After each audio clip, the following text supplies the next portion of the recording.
13 ವರ್ಷದ ಬಾಲಕಿ ಮೇಲೆ 30 ದುರುಳರಿಂದ ಅತ್ಯಾಚಾರ. ಸತತ 5 ದಿನಗಳ ಕಾಲ ಬಾಲಕಿ ಮೇಲೆ ರೇಪ್. ದೇಶವೇ ಬೆಚ್ಚಿ ಬೀಳುವ ಘಟನೆ ರಾಜಸ್ಥಾನದಲ್ಲಿ ನಡೆದಿದೆ. ಆಟೋ ಚಾಲಕ ಹೋಟೆಲ್ ಮಾಲೀಕನಿಗೆ ಬಾಲಕಿಯನ್ನ ಮಾರಾಟ. 10ಕ್ಕೂ ಹೆಚ್ಚು ಹೋಟೆಲ್ ಮಾಲೀಕರಿಂದ ಕುಕೃತ್ಯ. ಹಲವು ಹೋಟೆಲ್ಗಳಲ್ಲಿ ಬಾಲಕಿ ಮೇಲೆ ಅತ್ಯಾಚಾರ. ಮದ್ಯ ಕುಡಿಸಿ ಬಾಲಕಿ ಚೀರದಂತೆ ನೋಡಿಕೊಳ್ತಿದ್ದ ದುರುಳರು. ರಾಜಸ್ಥಾನದಲ್ಲಿ ನಡೆದ ಈ ಘಟನೆ ಒಂದು ಕ್ಷಣ ನಮ್ಮ ಎದೆಯನ್ನೇ ನಡಗಿಸುತ್ತೆ. ತನ್ನ ಸ್ನೇಹಿತೆಯ ಮನೆಗೆ ಹೋಗಿ ವಾಪಸ್ ಆಗ್ತಾ ಇದ್ದಂತ ಸಮಯದಲ್ಲಿ ಇನ್ನೇನು ಮನೆ ತಲುಪುವ ಕಾತರದಲ್ಲಿದ್ದ ಆ ಪುಟ್ಟ ಬಾಲಕಿಗೆ ಇಂಥದ್ದೊಂದು ಘಟನೆ ಆಕೆಯ ಜೀವನವನ್ನೇ ಕಸಿದುಕೊಳ್ಳುತ್ತದೆ ಎಂಬ ಒಂದು ಸಣ್ಣ ಊಹೆಯೂ ಇರ್ಲಿಕ್ಕಿಲ್ಲ. ಹೌದು, 13 ವರ್ಷದ ಆ ಬಾಲಕಿ 5 ದಿನಗಳ ಕಾಲ ಅನುಭವಿಸಿದ್ದು ಅಕ್ಷರಶಃ ನರಕ.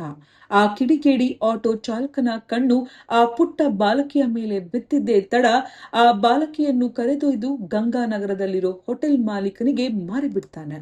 ಅಲ್ಲಿಂದ ಸುಮಾರು 30 ಕಾಮಿಷ್ಟರ ದಾಹಕ್ಕೆ ಈ ಪುಟ್ಟ ಬಾಲಕಿ ಬಲಿಯಾಗ್ತಾಳೆ. ಒಂದಲ್ಲ ಎರಡಲ್ಲ, ಬರೋಬ್ಬರಿ 10 ಹೋಟೆಲ್ಗಳಲ್ಲಿ ಈಕೆಯನ್ನ ಇರಿಸಿ ಮದ್ಯ ಕುಡಿಸಿ ಚೀರದಂತೆ ನೋಡ್ಕೊಂಡು ಒಬ್ಬರಾದ ಮೇಲೆ ಒಬ್ಬರು ಹರಿದು ಮುಗ್ತಾರೆ.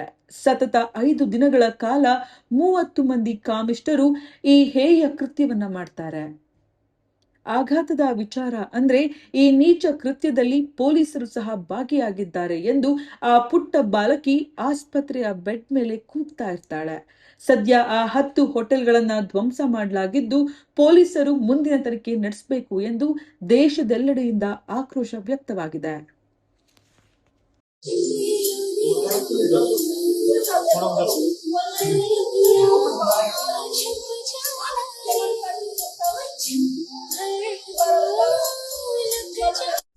आगे बताओ। अम्मी को आएंगे मेरे मरने के बाद, तुम सब फंसेंगे। कौन कौन सब फंसेंगे? कौन सब फंसेगा? पुलिस वाले फंसेंगे, फंसेंगे वो लोग, वो सब फंसेंगे। तो पुलिस वालों ने क्या किया है? क्यों मार फंसे? डालने में वो मारना चाहते हैं। क्यों मारना चाहते हैं? वो ना मारना चाहते हैं, वो नहीं चाहते हैं लड़की जिए। क्यों क्यों ऐसा ऐसा क्या है जो चाहते हैं लड़की जिए ना? बोले बुआ। हमें पता है कुछ नहीं होगा मेरे बुआ।